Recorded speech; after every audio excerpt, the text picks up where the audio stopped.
Olá, turma, tudo bem com vocês? Eu sou a professora Juliana. Vamos à nossa aula de História. Estamos trabalhando com o capítulo Celebrações e Saberes da Cultura Popular.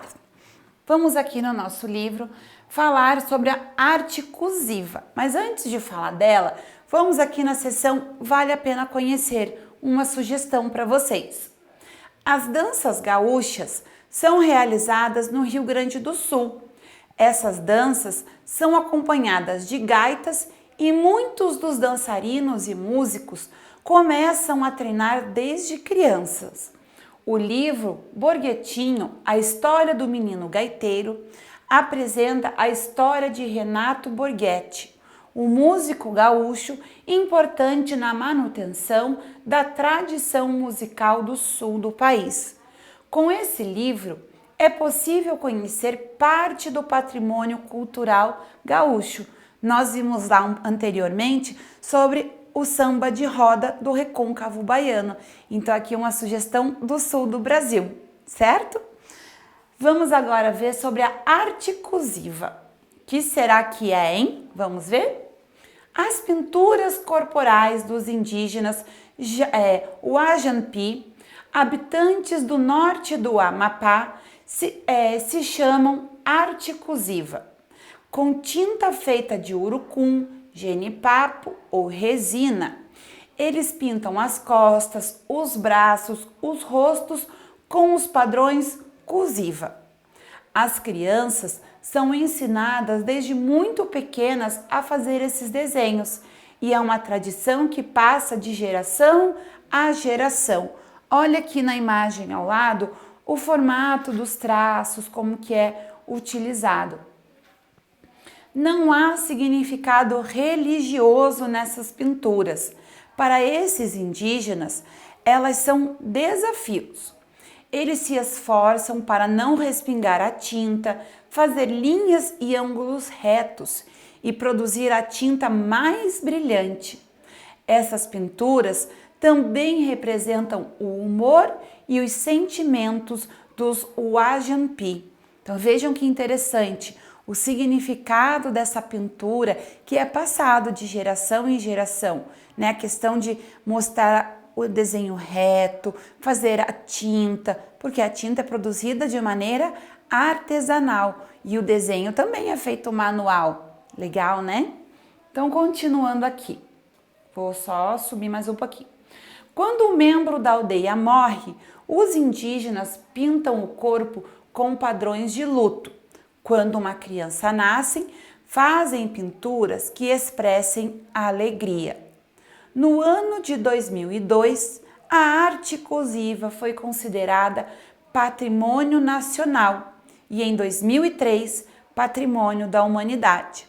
Foram criados centros para realizar pesquisa e tirar foto dos Wajanpi, registrando a cultura e as tradições desse povo em livros escritos em português e na língua Wajanpi. Então veja, a questão da cultura. Então nós temos aqui um patrimônio cultural, a forma deles se expressarem, sejam por alegria, por tristeza e por um costume, por treinar ali a sua exatidão, a sua precisão em fazer traços retos, ângulos corretos.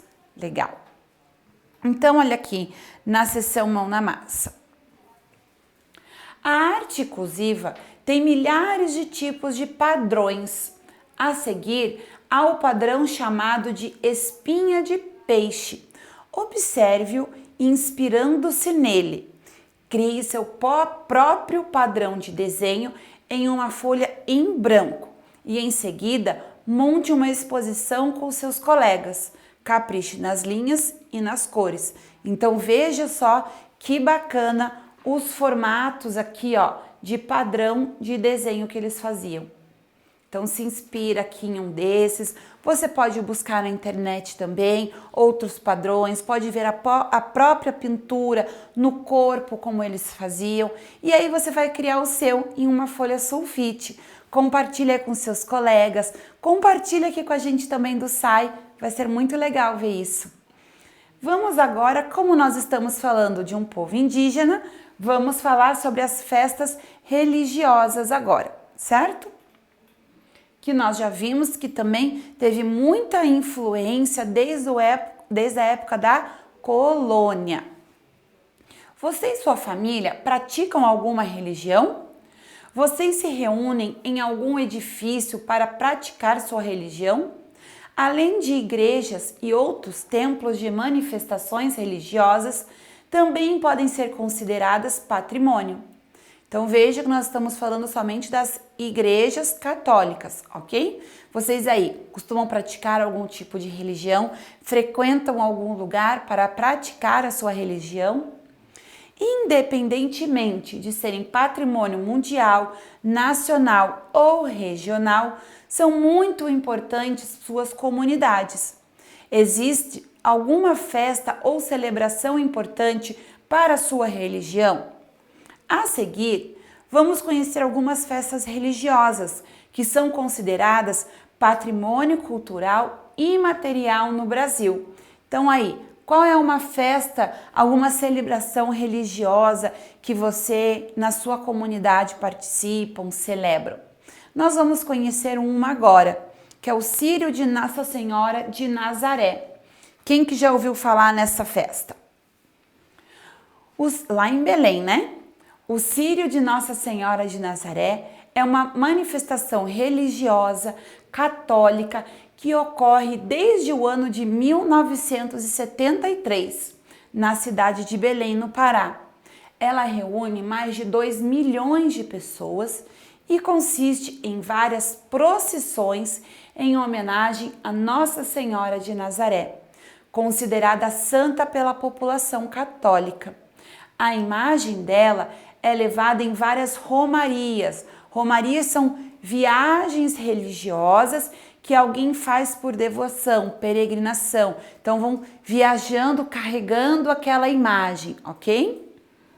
Nas quais os fiéis prestam homenagens. Então no momento das romarias se tem missas, tem homenagens àquela santa ou santo. Enquanto o translado da imagem da santa acontece, ou seja, enquanto o transporte de um local para o outro, translado é isso, levar de um local para o outro. Então, enquanto o translado da imagem da santa acontece, são celebradas várias missas e as pessoas costumam acompanhar o trajeto a pé. Muitos peregrinos andam descalços ou carregam tijolos e outros objetos para pagar promessas feitas à santa de sua devoção. Atualmente, essa peregrinação é considerada patrimônio da humanidade, porque de certa forma conta a história, a tradição, o costume de um povo. Aqui nós estamos vendo algo que acontece com relação à comunidade católica, certo? Que é o Círio de Nazaré, que acontece em Belém. Obrigada, pessoal. Nos vemos em breve em mais aulas. Cuidem-se. Tchau, tchau.